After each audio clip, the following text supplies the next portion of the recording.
یہ سردیوں میں جو موڈ تبدیل ہوتا رہتا ہے، رولر کوسٹر بنا ہوتا ہے، کبھی اوپر چلا جاتا ہے، کبھی بالکل بیٹھ جاتا ہے، اکتاہٹ ہوتی ہے، بستر سے نکلنے کو دل نہیں کرتا.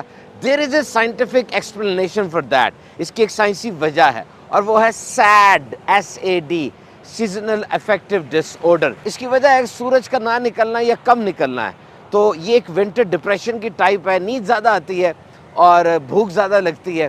ایسے میں ہمیں احتیاط کرنی چاہیے اپنی غذا کے حوالے سے اور دیگر معاملات میں. یاد رہے کم درجہ حرارت میں نیند زیادہ اچھی آتی ہے.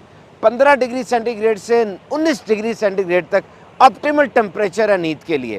اور ٹھنڈ میں، سردیوں میں ریفرینشیل کریٹیوٹی یعنی زیادہ اچھا سوچنے کی صلاحیت بھی بڑھ جاتی ہے. سردیوں میں ایک زبردست ٹرانسفارمیشن ہوتی ہے. انسان کے جسم میں 2 طرح کی فیٹس ہوتی ہیں، براؤن فیٹس اور وائٹ فیٹس. براؤن فیٹس یہ اچھی ہیں اور وائٹ فیٹس یہ بیڈ فیٹس ہیں. اور ٹھنڈ میں، سردیوں میں خود بخود یہ وائٹ فیٹس براؤن فیٹس میں تبدیل ہوتی رہتی ہیں. بس یہ احتیاط کرنی ہے کہ ہیٹر کے سامنے بیٹھنے کے بجائے گرم کپڑے استعمال کریں، گرم کپڑے جو ہلکے ہوں. اور پھر اپنے ڈاکٹر کے مشورے کے ساتھ وائٹامن ڈی سپلیمنٹس لیں، کیونکہ سورج نہیں نکل رہا اور سورج وائٹامن ڈی کا سب سے بہترین ذریعہ ہے. کیلشیم سپلیمنٹس لیں اور ایکسرسائز یعنی انڈور ایکسرسائز، گھر کے اندر رہ کے واکنگ اور دیگر ایکسرسائز، اس کی عادت بنائیں. ونٹر سیزن، سردیوں کے موسم کے بارے میں سن کر ذہن میں کیا آتا ہے؟ Chapped lips, cracked heels and warm clothes, سوکھے ہونٹ، پھٹی ہوئی ایڑیاں اور گرم کپڑے. لیکن یہ موسم قوت مدافعت بڑھانے کے لیے بہترین ہے، because body engine works best in winter and food is also better digested. انسان کے جسم کا جو انجن ہے وہ بڑا زبردست کام کرتا ہے سردیوں میں جناب، اور کھانا بھی بڑا اچھا ہضم ہوتا ہے. اور ہمیں اس کھانے کی ضرورت ہوتی ہے جو کہ گرمی بھی پہنچائے اور غذائیت بھی. ہر وہ سبزی جس کو پکنے میں تھوڑا ٹائم لگتا ہے اور جس کا کھانے والا حصہ زمین کے اندر ہوتا ہے، یہ گرمی دینے والی ہوتی ہے اور سردیوں میں بہت اچھی ہوتی ہے. گاجر ہے، وائٹامن اے کا خزانہ ہے جناب. اور یہ پیاز ہے، لہسن ہے، ٹیسٹ بھی بڑھاتے ہیں، فائٹو کیمیکلز ہوتے ہیں اس کے اندر. اور یہ آلو جو ہے یہ انرجی کا بہت بڑا سورس ہے. مولی ہے، یہ بھی بڑی زبردست ہے. اور یہ ہیں ونٹر گرین، پودینہ، پالک، ہری مرچ، لال مولی. وائٹامن سی اینٹی آکسیڈنٹس ہوتے ہیں، قوت مدافعت ملتی ہے اور مختلف بیماریوں کے خلاف جسم کے اندر ایک ڈھال بن جاتی ہے. 3 اور یہ سپر فروٹس ہیں جناب، پپیتا ہے، اناناس ہے اور کھجوریں ہیں. فائبر، آئرن، میگنیشیم اور بہت سی وائٹامنس کا یہ بھی خزانہ ہے. جسم کو گرم رکھیں گے، غذائیت دیں گے.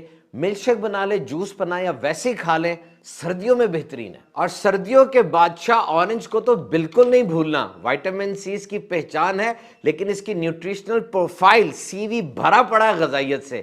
تو روزانہ کم از کم 1 اورنج یا اس کا جوس مسٹ اور مسٹ ہے. اور پھر سوپ، کچن میں جو کچھ پڑا نا اس کا سوپ بن جائے گا اور ایک پیالے کے اندر آپ کو غذائیت کا خزانہ مل جائے گا. اور سردیوں میں گرمیوں کی نسبت سپائسز بھی زیادہ کھائے جا سکتے ہیں. مسٹرڈ، ایسوفٹیڈا، ہینگ جسے کہتے ہیں، بلیک پیپر، اجوائن اور ہلدی وغیرہ، یہ نزلہ زکام سے بچاتے ہیں، جسم کی قوت مدافعت میں بہت اضافہ کرتے ہیں. بھوک بھی زیادہ لگتی ہے، جسم میں خون کی گردش صحیح بڑھتی ہے اور کھانے کو ہضم بھی ٹھیک کرتے ہیں. بہرحال بہت زیادہ مسالہ جات وہ بعض مریضوں کے لیے اچھے نہیں ہوتے، خاص طور پہ جنہیں پیٹ کا مسئلہ ہو تو ڈاکٹر سے ضرور رجوع کر لیجئے، مشورہ کر لیجئے. اور یہ جتنی باتیں ہم نے آپ سے عرض کی، ان پر عمل کریں گے تو سردیوں کے موسم میں بھی انشاءاللہ جسم چست رہے گا اور صحت مند بھی رہیں گے. حدیث پاک میں آیا کہ موسم سرما تو مومن کا موسم بہار ہے، کہ اس میں دن چھوٹے ہوتے ہیں تو مومن اس میں روزہ رکھ سکتے ہیں، اور راتیں لمبی ہوتی ہیں تو وہ اس میں قیام کر سکتے ہیں، یعنی نوافل وغیرہ کی کثرت کر سکتے ہیں. اور اس میں تو دگنا ثواب ہے. ارشاد عالی شان ہے، جس نے سردی کے موسم میں کامل وضو کیا اس کے لیے ثواب میں سے 2 حصے ہیں. تو موسم سرما میں خوب روزے رکھیے، شب بیداری کیجیے اور نوافل کی کثرت کیجیے.